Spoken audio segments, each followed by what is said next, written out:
What is up? Welcome into Driving the Nightline. My name is Alan Bell. We've got a fantastic show lined up for you today. Going to have a ton of fun. Got some baseball to break down. It's a big night. But it's also a big day. And let me say this before I introduce Moshe, who you all know.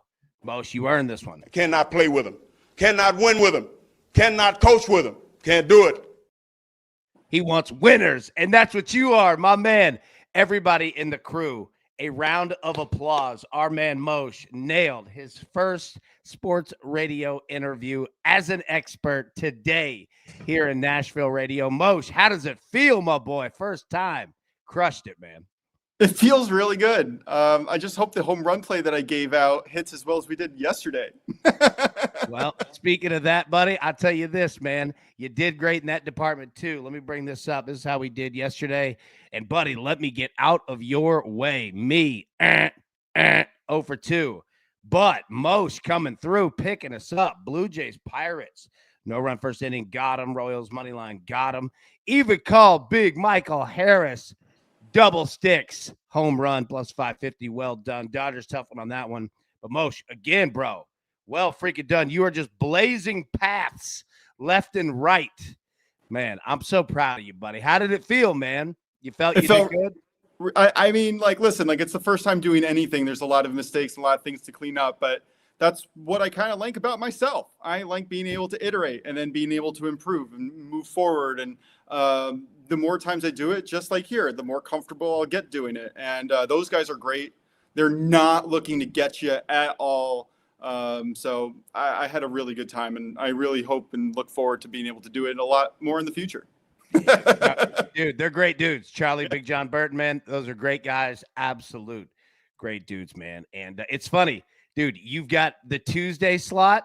I've got the Wednesday slot at the same time.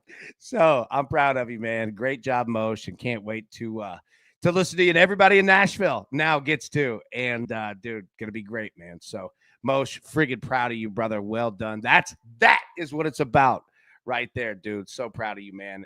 Now, jump right into it. But first, what we also have, the crew exclusive tonight, 8 p.m. Eastern. All right, premium members here. You want to be a part of that? Yeah, you do, man. Scan that QR code. It's $5 a month, man. All right, we'll make you the look. Moshe made it to you last night of Michael Harris one swing alone. My boy Moshe all over it. I'm going to call you Moose from now on. Moose. But dude, scan that QR code, man. We'll be live tonight, 8 p.m. Eastern, and having a ton of fun. So there we go. Scan that code. Hit it. Come join us, man. All right. Big Moose. I like it. What do you got today, big dog? Has anyone been missing those long 10, 20 picks that I've had recently?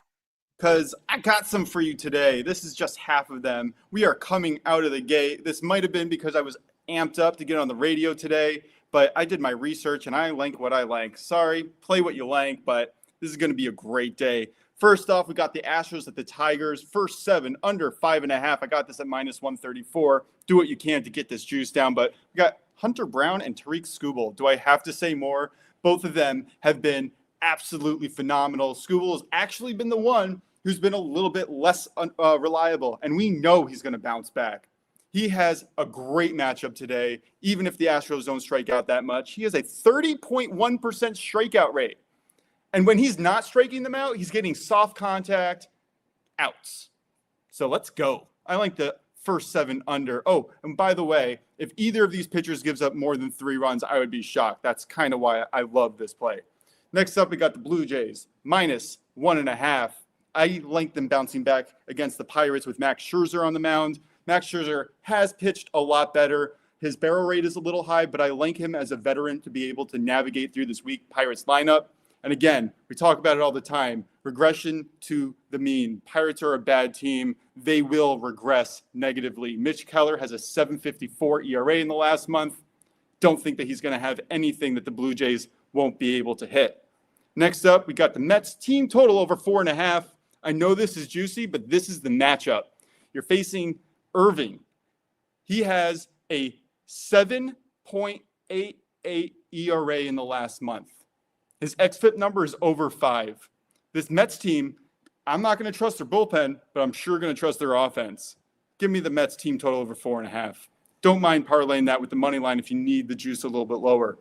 Next up, we got also right across town, Phillies minus 1.5 at nice plus money, plus 125. What can I say? Christopher Sanchez is on the mound. He's been an ace. He has a 2.27 ERA in the last month, and we're facing someone who's coming off the IL, who just gave up 5 runs last time out. Bryce Miller is a great pitcher, but on the road against the Phillies in his second time back, not the time to back him. Give me the Phillies minus 1.5. Next up, Yankees money line. I love the run line here as well if you need the plus money, which I think we all do. I mean, Carlos Rodon, he's had 2 solid bounce back performances now. I think we can kind of expect this going forward. We're facing Shane Baz on the Rays side, who has been not good. 8.28 ERA in the last month.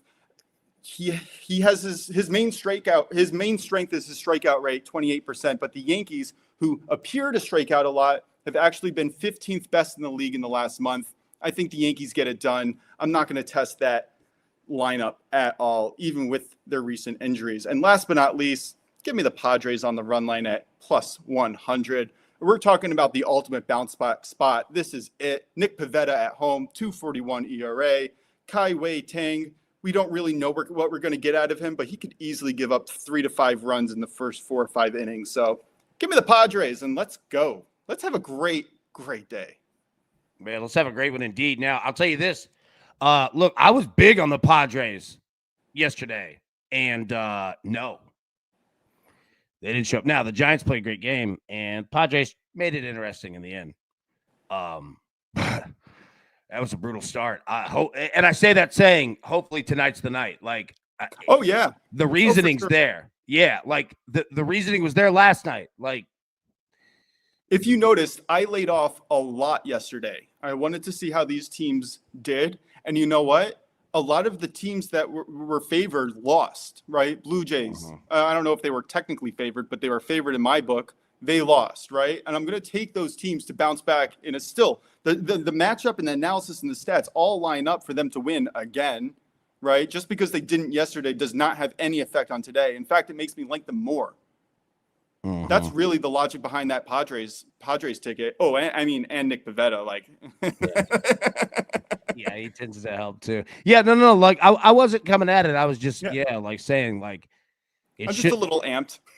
No. It was good. I'm saying like they should come alive at some point. You know, we'll see though. Dodgers, that kind of came down to a little bit. Look, all right. Oh my gosh, we both lost our showdowns on that. And congratulations, Justin. Just a well done there for having the Stones to be able to pull on the Rockies there. Hey, Justin, man, we're letting it rip. All right, I'm going with the Brewers and the Cubs. Scott just asked, is it bad to bet on the Little League World Series games? No. But you're probably going to have to do that overseas, I would assume. I don't know any books, at least in America, that have them. I know betonline.ag did. Oh, that's just fun. Matt said yes. All right, look, I'm going with the Brewers and the Cubs. All right. These two teams they just need a catalyst.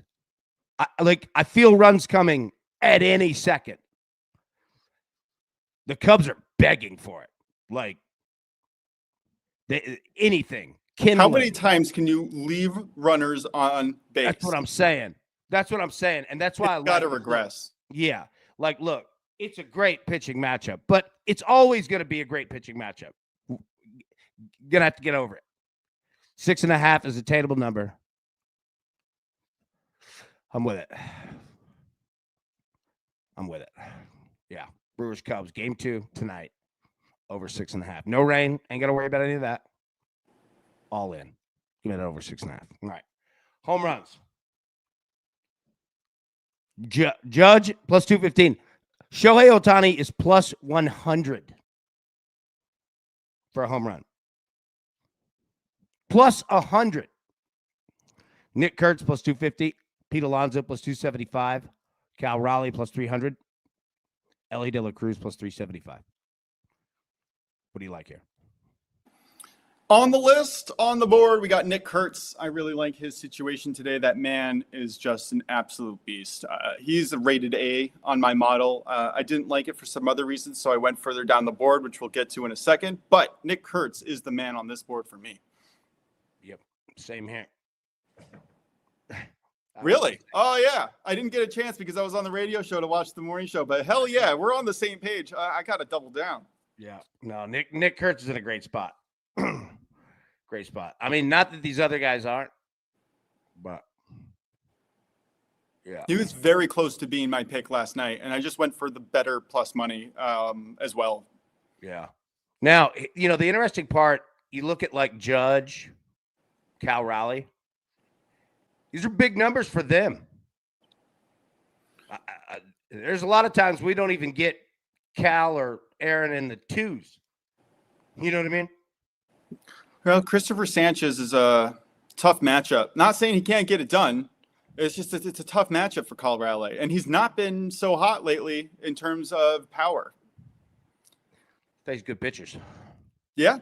Listen, it always plays a part in it. It always plays a part in what my pick is. Yeah. Oh God, yeah. Like, yeah. Got to have good weather. Got to have a good ballpark, right? You got to have a good pitching matchup, and you got to be hot lately. It's hard to have all those things line up. No, you're right. There are a lot of factors that go in. And again, you don't need all those things, but if you're going to take a home run bet, take as much as you can get. Line up. Yeah. Yeah. Cubs home run 5. Look, Cubs home run 5-0. I'm telling you, these two teams are ready to go. Like, all right. I got to say something now. All right. The payoff pitch tonight. What? If the Cubs are winning the first game, which sounds like they will, yeah. I would definitely take the Brewers in the second game. Just on a reflexive, most doubleheaders end in 1-1. And I like the Brewers overall anyway. I would lean on that side for sure. I personally sprinkled on plus 160 on the run line. I tend to think that doubleheaders play out the same. Ooh. I'll take the Cubs. Is this a showdown? Yeah. Hit the music.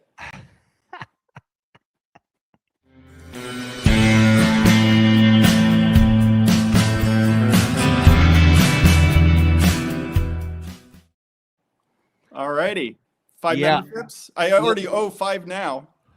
And let me tell you, I subscribe to the theory that doubleheaders play out very similar. Game 1 and game 2s. Just from my experience. But doesn't mean that that's going to be anything like Brewers could win by 40. You know what I mean? Well, maybe 20. Hell, game 1's not even over, but that's true. Do you know that the Brewers have came back in, I think, 14 of their like streak for the last like two months? They've come back 14 times. Just absolute animals, never out. The cardiac kids, dude. They don't go away, baby. All right, what are you going off the board? Yeah, this one I really like here. Francisco Lindor, 1+ home run. I got this at plus 400 last night. Please subscribe to my articles. You would have only gotten this on the premium end, but like this is some good value. I also actually posted it in the chat. Shout out Liddy. She shouted me out on the chat, so I responded with my home run pick for the next day. But listen, we got Jake Irving on the mound. He gave up 6 runs last time out. He's in a very good ballpark for hitting. This is a good hitting environment. This is just where it lines up, folks. This is it for him. The Mets have been hot. I very much expect offense. Give me the Mets all day. Give me Francisco Lindor to hit a homer. Okay. You ever eaten at a place called Bellacino's? Well, I don't think I can say that. I have. It's phenomenal. Got a 18-inch sub. It's a Bayou. All right. You big sandwich guy? I'm a food guy. I'm a food guy. Joe, AB, check your email. Sent you a message last night. Oh, nice. Thank you. I'll check that. Definitely. Yeah, I'm pretty much eating whatever gets served in front of me. I mean, one good thing about my wife working for a catering company is we get a lot of extra food. We got a whole pan of these little tiny steaks, and I've been pounding them all week. Yeah. Dude, you want to hear a story? Bring it. So, a buddy of mine last night sends me a text, okay? He's friends with me and Randall, and he owns his own tow truck company, okay? And he sends me a text. He's like, "Hey, are you around?" I said, "Yeah." He said, "Can you go by this address?" It was near my house. He said, "Can you go and check, see if a car is in the driveway?" And I was like, "Yeah, no problem. Give me the address. Tell me the car." I thought, to go help like tow somebody. It was a repo. The person hadn't paid their bill in like 5 months.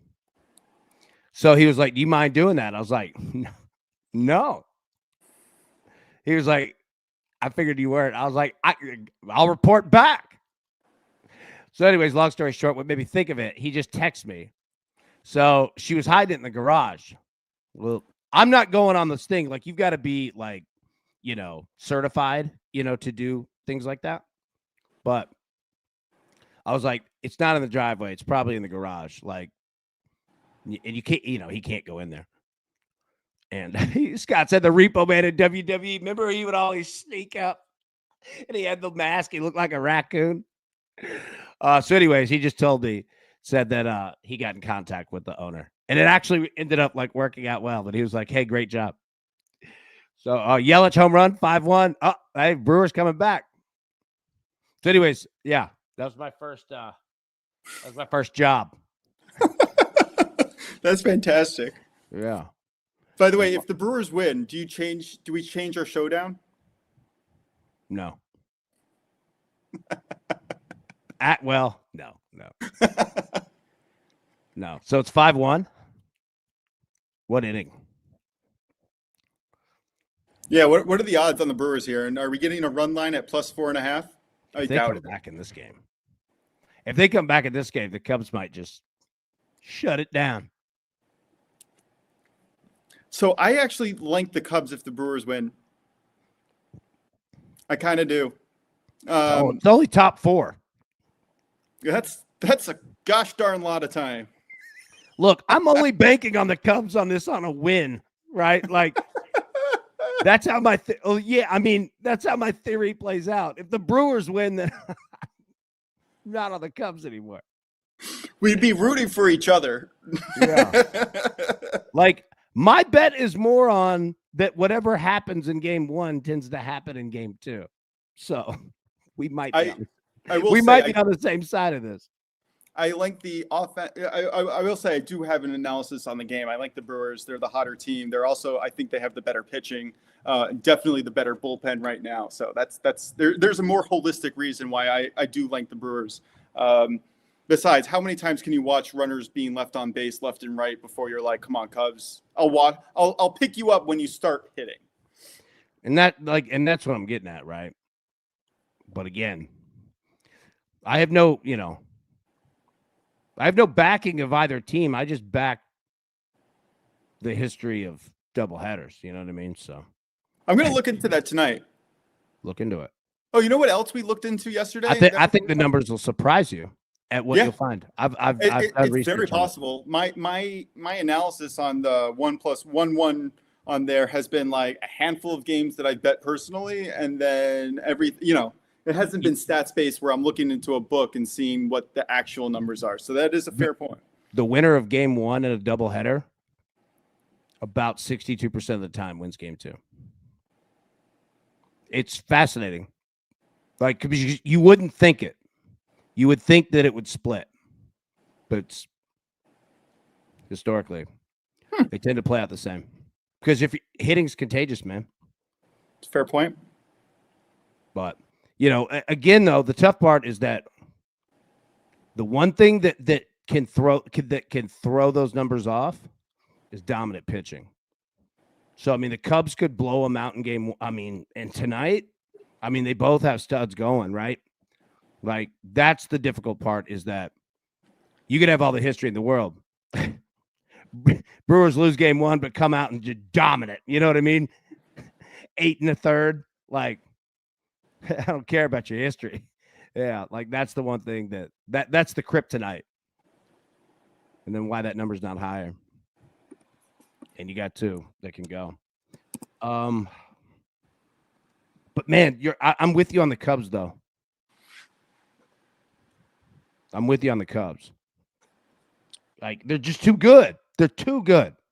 And it's not anything crazy. It's just like it's team slump. We've talked about many teams that have gone through that. You know what I mean? So yeah, and by the way, I was wrong before Rick pointed this out, but neither team necessarily has the pitching advantage here in the bullpen. One's ranked 11th, one's ranked 12th in the last 2 weeks. One's ranked 7th, one's ranked 8th in the last week. One's ranked 4th. You know what I mean? Like there is less of a pitching bullpen difference than I thought, but they are essentially neck and neck in that department. Yeah. I mean, dude, these are just they're 2 of the best teams in baseball. Like, oh yeah, and I'm not knocking the Cubs. I think they're a fantastic team. Sure. No. Look, you're talking about the Milwaukee Brewers. Like, understandable. They're better than other people, but it's just You want to hear a stat about the Brewers I gave over today? Yep. They have won 75% of their games since mid-May, May 22nd. Strong. Wrong. 75% of their games. Are you kidding me? It's pretty good. To be fair, there's a few winning streaks in there that really kind of push those numbers. I would think so. But that's pretty insane. No, it is. Read through what you got. Yeah, like the Astros, Tigers, first 7 under 5.5.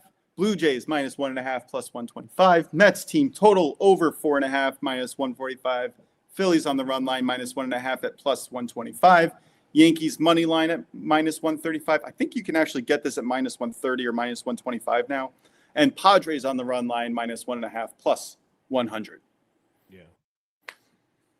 What Rick says, where's Wedge? What is Wedge? It might have been something that came out of my mouth. You on Wedge? Are we doing Wedge? I don't know what it is. And by the way, for CID in the chat, I don't really have any no-run first inning plays today. I do have a first inning play, but it is heavily juiced.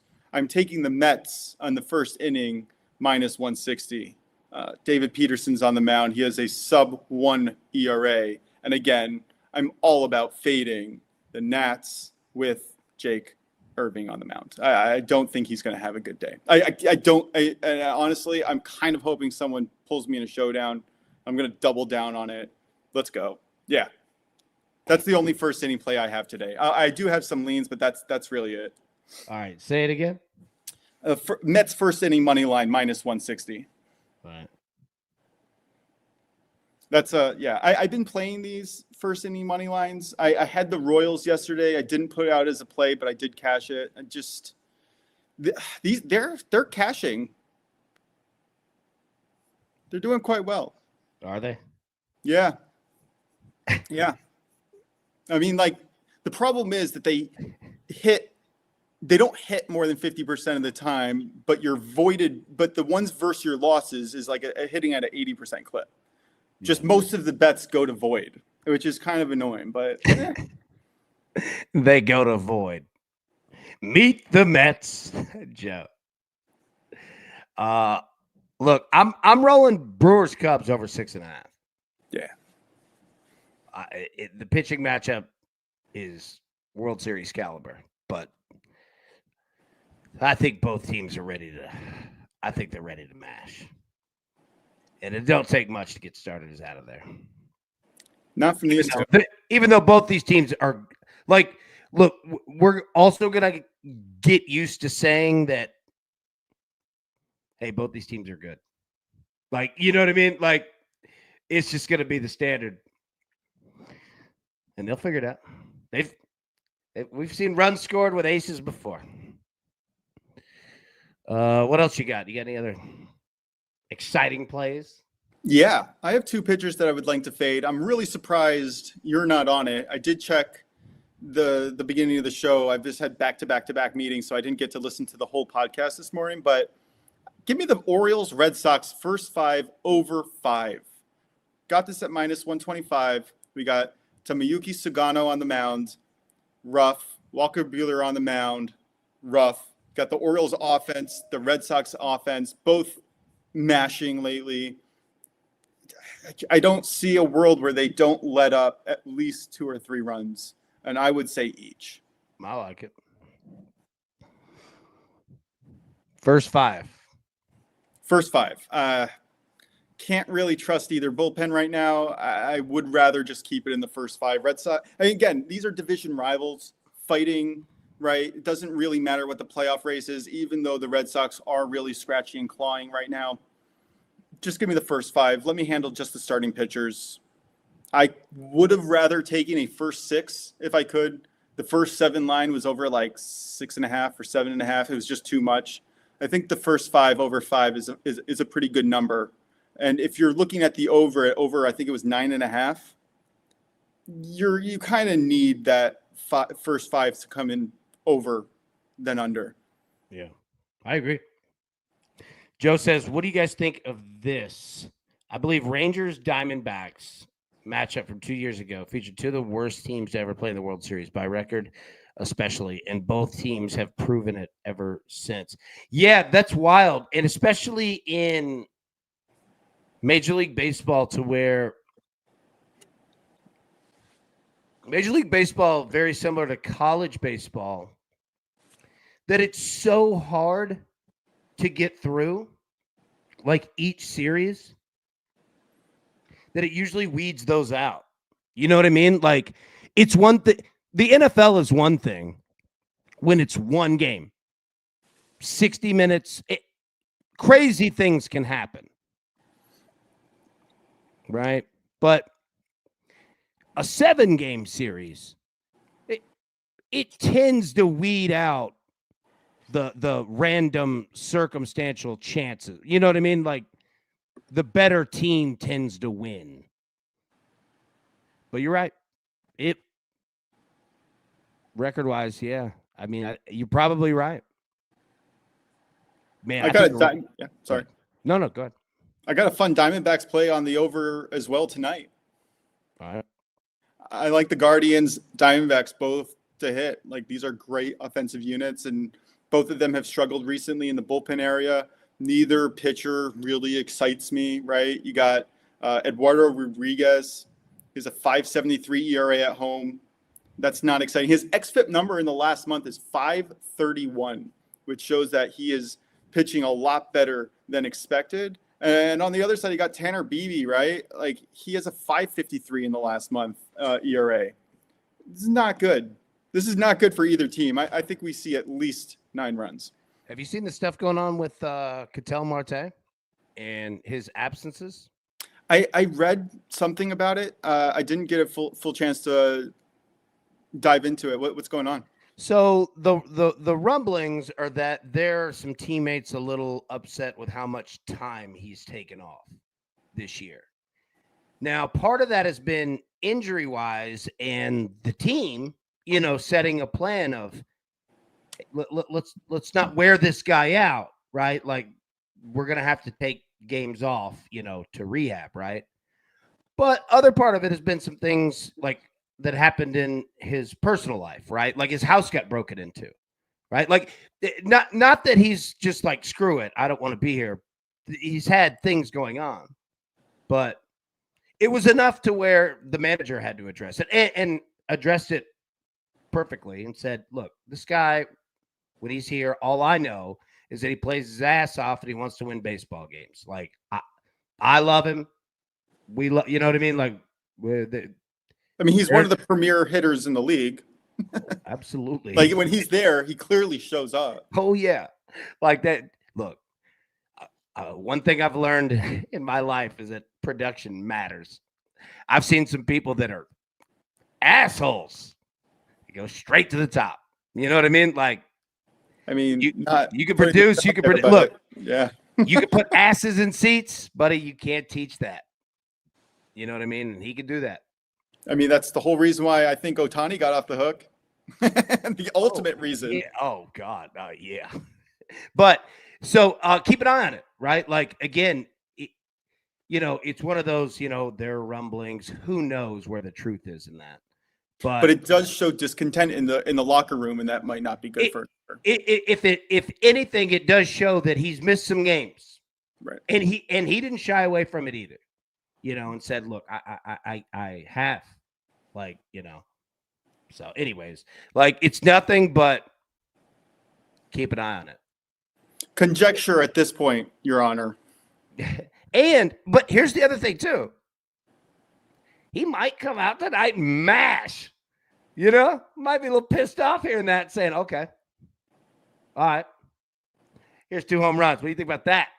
I mean, Michael Jordan was the ultimate. Give me a reason, and I'll take it as far as it can go. Yeah. Elite athletes are like that. You never know. Or you could get up and strike out 4 times trying too hard. I've certainly been there. Well, that's partially why I'm laying off the Braves-White Sox game today. Straight up. Yeah. That's it. You're going to score how many freaking runs in the game? Profar hit 2 bombs. Oh, my gosh. That was I think that Braves almost came back last night, but they pinch ran for Michael Harris, right? In the top of the bottom of the whatever it was, the last inning that they were batting. And they didn't think that they were going to bat all the way around. And they had the pinch runner hit in a bases loaded situation to end the game. Yeah. And if you had Michael Harris on there, it was a 4-run game. Yeah. Just struck out looking. Yeah. Oh, that's so rough. 2 of them did. He's going to have to, you think about that. I mean, you must go home at night and just. What are you waiting for? Like, I mean, they freeze them. I was watching this with Randall Mims last night. Exactly what you're describing. We were saying the same thing. Like, what are you waiting for? It's not going to get easier. Like, look, Chipper Jones is one of my favorite players of all time, and the reason is that his attitude was exactly that. Because Greg Maddux told him, kid, they have to throw you a fastball in the first 3 pitches, and you know what? And he told him, he said, look, your first 3 pitches is where your hits are. Anything after that, I'm your executioner. Maddux told him, said, if you're sitting around waiting, you had better be Aaron Judge. You know what I mean? Like, he didn't say that, but like, you had better be one of the best, because I don't think most people ain't good enough. He was right. Yeah, if you want to take a pitcher's approach on this one, the reason I think that Jack Flaherty has struggled is because he hasn't been locating that first 3 pitches fastball, which completely sets up the rest of his off-speed pitches, including his curveball, which is excellent, but you need that fastball in order to set it up. Yeah. And when he wasn't locating it, he was afraid to pitch it, and then his entire arsenal fell through. And you'll notice it if he gets a first pitch strike, which is something that he's done the most this season than he has in his entire career. He has success. And when he leads off with a ball, it's trouble. And when he can't locate that fastball, or really the curve, but really that fastball, it really sets everything up, he's in trouble. Dude, that said, I'm betting him next time out. Like, I like him. Like, I think he's got stuff figured out. The best analogy I can give of an at-bat between the hitter and the pitcher in the first 3 pitches of the at-bat, it's like 2 people on opposite sides of a Coke machine trying to tip it over. Because those first 3 pitches are going to determine who's dictating this at bat. You get down 0-2, good night. Might not strike out, but you're swinging for things that you shouldn't be swinging at. Because you're dead. Yeah. And you need to protect. You need to protect. Your swing is off. Your swing is changed, right? Because you're protecting. You're not swinging for it. Your entire approach is different, 100%. And the pitcher knows that they can play with you now. Or at least the veteran pitcher knows that they can play with you now. Yeah. Like, yeah, you're not getting anything hittable, but it's good. But they're so good that it's gonna look hittable. Like you're just playing with such fire. That's why go back and look. And look, I'm not saying Chipper Jones is the best player of all. I'm not. I just love the approach where he was like, look, I'm up here to hit. I mean, he's a superstar of all time. Like, he is one of the premier players in any generation. Like, he is. Like, he might not be the best ever, but he's certainly up at the top, 100, 150? He just played aggressive and was like, look, you're the house. Pitcher's the house. And through 120 years has demonstrated that it has a 70% hold. Right? So why are you going to give into it? You got to pitch to me. I love the fact that you just said the pitcher is the house. Yeah. It clicked so many things for me just now, because you're 100% right. You're winning 70% of the time. Yeah. Against the best. That's against the best. You're usually winning 80% of the time. Right. Their worst is still 70% of the time. League. Yeah. The league average ain't 300. So, it's closer to 80%. Right. So, yeah, man, like, no. Gosh, that's damning. Well, you're playing with fire. Like that's what it is, dude. Hitting is you're pulling, a pan out of the oven and you don't have mitts. Like you better get in, commit, and do it. Because if you go in, grab it, freeze, drop it, you just burned your hands and you made it worse. You know what I'm saying? Like, you better just go. It might not be perfect every time, but you will have so much more of an opportunity.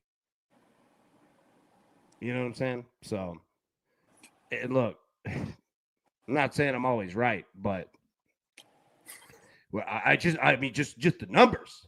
Like, the 120-year average. Go look at the difference in batting average with a 0-0 count, a 1-0 count, a 2-0 count, 0-1 count, 0-2 count, 1-2 count. I mean, it's night and day. It's strikes to a hitter is the same as runners to a pitcher. You get a runner on first, he's got to think about that. You get a runner on first and second, he's thinking about both of that.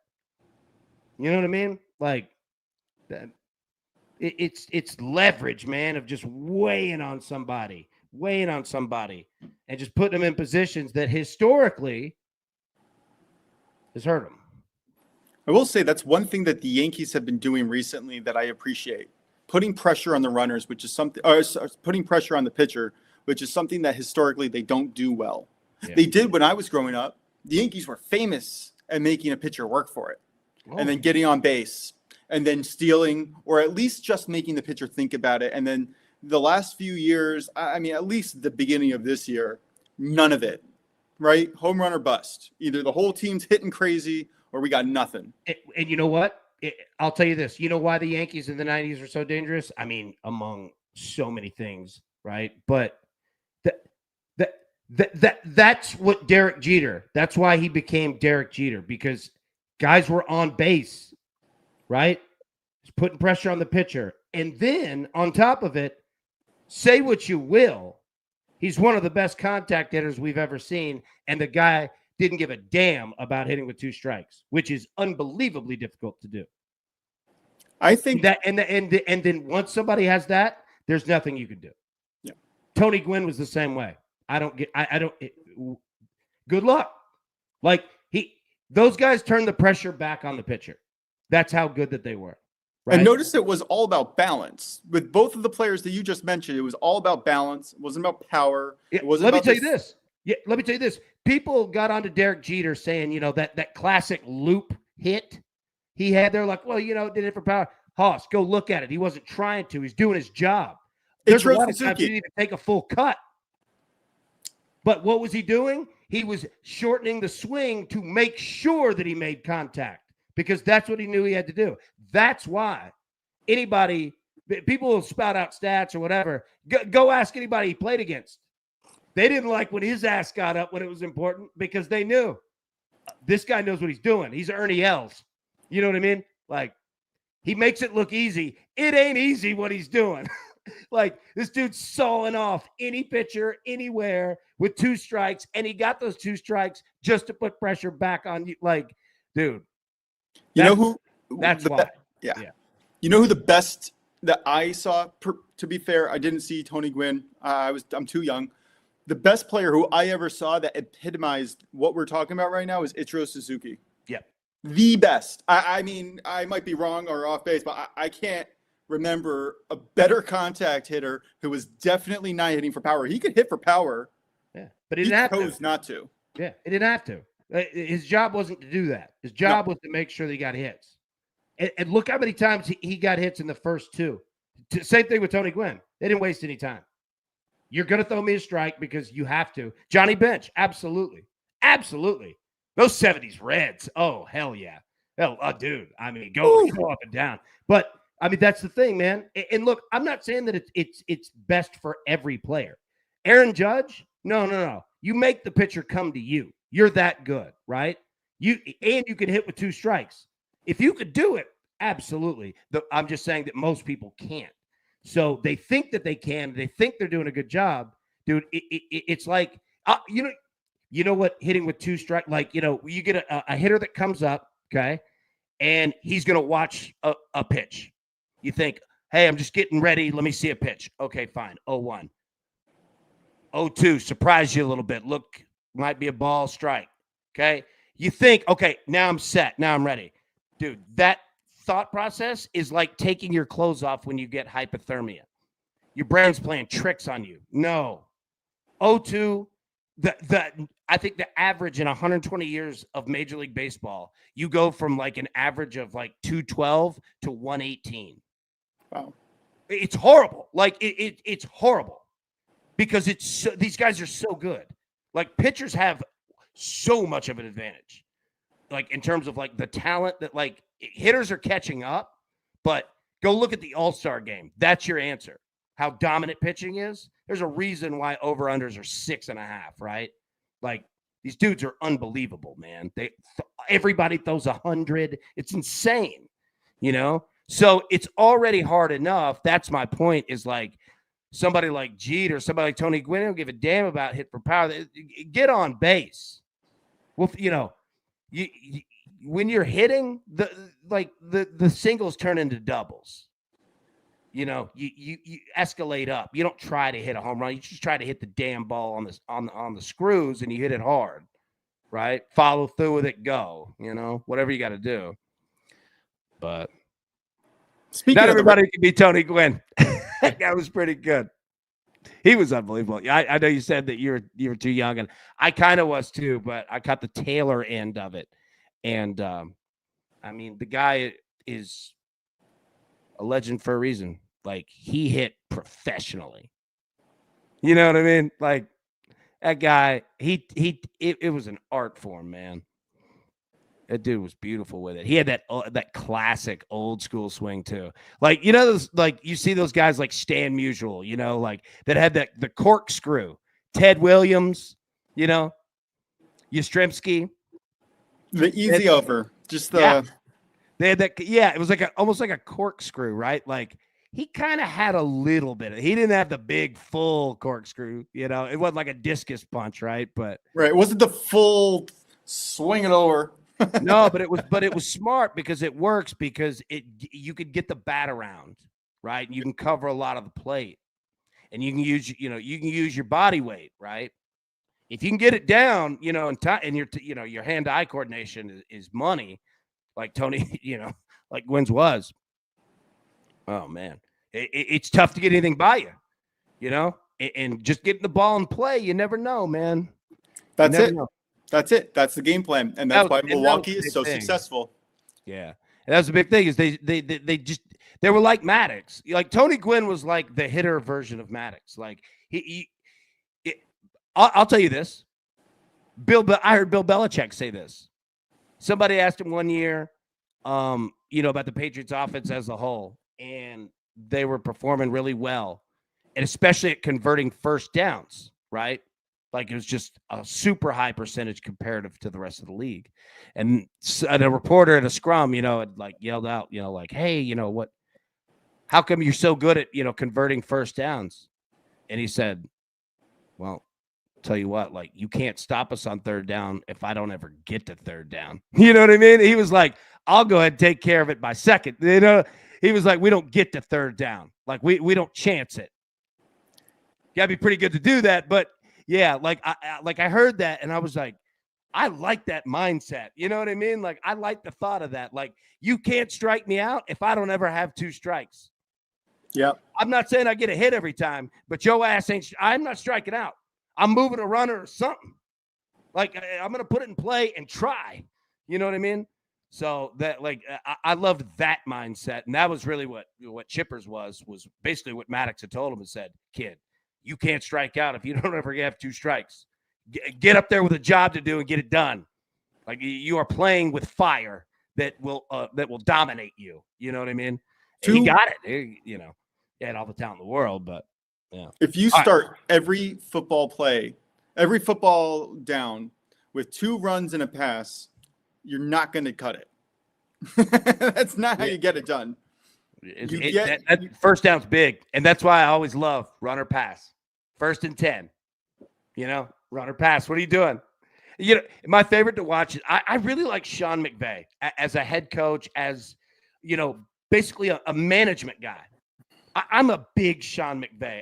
I've had the chance to be around him, ask him one question. I'm not saying don't know the guy, never met him personally, like nothing like that, right? But that dude has an aura.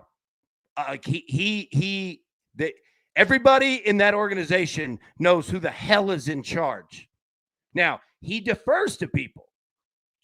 All of that, right? Like, he doesn't step on people's toes. Like, you do your job, you do, all that. But, like, you could absolutely tell that it was very clear. He didn't give, he's younger than everybody else. Yeah, ha, ha, ha. Like, yeah, get over it. I didn't find it funny at all. Like, he's that type of dude. He's intense. He's awesome. But I'm a big Sean McVay guy. All right. Any final thoughts? That came out of nowhere, but yeah. Yeah. I may have not put this on the recap screen because I didn't want Justin to take me on a showdown again. But give me the Dodgers. The Dodgers. Yeah. Now, this is the type of situation where you got to do what you got to do to get the juice down. Yeah. Play the books, right? Find out what you can do. But this is what I did. I took the Dodgers first 5 money line, parlayed with the Dodgers team total over 5.5, and the run line at 1.5. And I got all of those wonderful things at -125, which is still atrocious. But you know what? Austin Gomber is on the mound. And I know Shaheen is not the greatest horse to back for the Dodgers, but he's pitching well. And I very much expect the Rockies to regress negatively. And you know what? Like, I get it. Like, the Dodgers were coming in after a really rough series against the Padres. And even though they swept, right? It was tough. It was rough. They're going into a new environment after traveling. Like, this second game is where I very much expect them to break out. And I think if you look at the juice compared from yesterday to today, you'll see that factored in, even though yesterday the Dodgers had the better pitcher on the mound. Yeah. I like it. TJ said, AB, we took BP. Did you swing at every pitch or just strikes? Well, I'll say, for the most part, if we were watching a lot of pitches in BP, we had the wrong pitcher. Like, I'm up there to get loose, get cuts. So for me, yeah, like I want to swing it everywhere. Like, I look at it like home run derby. Like, if that ball, go ahead. What? If that ball bounces, you better be golfing it. Like, the ball's coming to you. I'm not looking to see the guy's stuff. Like, just give me the pitching coach with a cigarette and he's just throwing, just groove it in. I just want to get loose. You know what I mean? So, I took Dodgers, Jays, money line parlay plus 107. All right, there we go. Okay. All right, let's get out of here. All right, we've got long enough. All right. We're about to say something? No, it's just responding, Town Tizzle. Like, I know that minus 125 is a lot for all of the things that I mentioned, and that's partially why I didn't actually bring it on the show. I just had to share that. I think the Dodgers match tonight, and you should take that information as you will. Nice. Jeff said, I can't stand to see a strike three call with a bat on the shoulder. You know, there used to be a time in this country where you had your ass chewed out for that. We were once a proper country. I got it. I'm telling you, I see it too. And I'm just like, is anyone in charge? Because I remember that if that happened, wasn't anybody waiting for you to get to the dugout to start wearing your ass out? So, yeah, like, Jeff, I'm with you. I see it, and I'm like, I don't know. Maybe I'm the weird one. I don't know, but it was it was a point of contention. Yeah, like, you learn not to do that. You might strike out. You'll learn to swing. You know what I mean? I don't know. Maybe I'm the weird one. Like, that used to be a thing, man. I mean, I'm not saying like nobody hit the kids. I'm not saying that, right? Like, but you that wasn't going just unaddressed. What were you gonna say? I think that striking out has changed fundamentally in the league, and this isn't just me saying it. I think this is people are way less concerned about striking out, swinging, and looking because they're playing the analytics of it more than they were in the feel of the game. Because if you're just going by the feel of the game, a called third strike feels terrible, kills momentum, whatever. Go ahead. No, go ahead. In the modern analytics, I'm not exactly sure what they would say, but I'm sure that they are very much dictating what the majority of batters, or at least the young batters, are doing today. I'll tell you this off of what you just said, because you're exactly right. I'll give you, and anybody out there, I've done this exercise. Do it on your own. Go look at the strikeout percentage, right? Like the strikeout average, of hitters through decades. The 50s in Major League Baseball, the 60s, the 70s, the 80s, the 90s, the 2000, right? And do it, per capita of games and teams and, all that. And go look at the strikeout percentage of how insanely high it has skyrocketed. It's crazy. And a lot of it has to do with pitching has just, become so good. Like the advances in just personal performance, right? If you just looked at it at a moving line graph, right? Like pitchers have advanced further quicker than hitting hitters, right? These guys all throw so hard. Like, that's why I also try to temper, like, hitting is very difficult at that. At any level, but at that level, like, oh God, it is. Yeah. You're dealing with one person usually pulled out to deal with you and 2 or 3 other batters. And that's all they're doing. And they're laser focused on you. And and that's also why I say, like, now is a time not to, like, sit and wait for 0-2. Maybe in 5 years, maybe the hitters have the advantage, but you ain't got it right now. There's not many people that can live off that. That's a risk. You know what I mean? That's it's a risk because when these guys get 2 strikes, buddy, these guys are good. They could it's amazing. 60 feet, 6 inches, what they could do with a baseball. It is, the movement that these guys have is nuclear. It's crazy because everything's coming 97 sliders. You know what I mean? Like, these guys are throwing gasoline. Oh, dude. it's something to watch. So I try to also temper of, hammering on hitters. Like I can appreciate, I can see what you're going through. So yeah. Okay. Boom. All right. Liddy's sitting down for some Mexican food. We're going to sit down and jump out of here. All right, everybody. We'll be live tonight at 8 p.m. Eastern for the Crew exclusive. Come join us, man. It's going to be a lot of fun. But till then, best luck. Cash these tickets. We'll see you tonight. Thanks. Who's got it better than us? Nobody.